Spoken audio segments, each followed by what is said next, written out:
I'm at the top of the Sydney Harbour Bridge, 134 metres up, and you can see the Sydney Opera House on my left.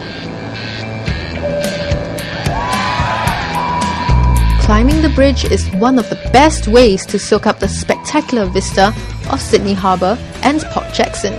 You can make your way up the bridge through 3 types of climbs, and they range from 2 hours and 15 minutes to 3.5 hours.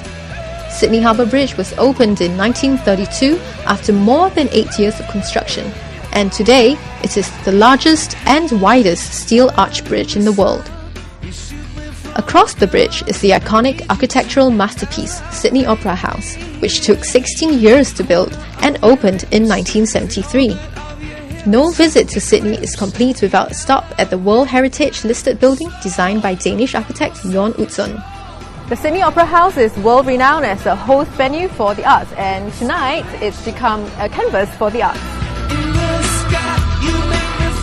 Vivid Sydney, which is a festival featuring live music performances, light art, and public talks from leading creatives, is in its 4th year, and the 2011 installment attracted more than 400,000 people.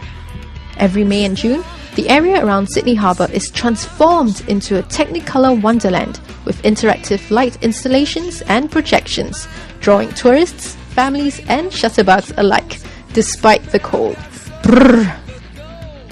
So it seems, be it day or night, summer or winter, Sydney is always picture perfect.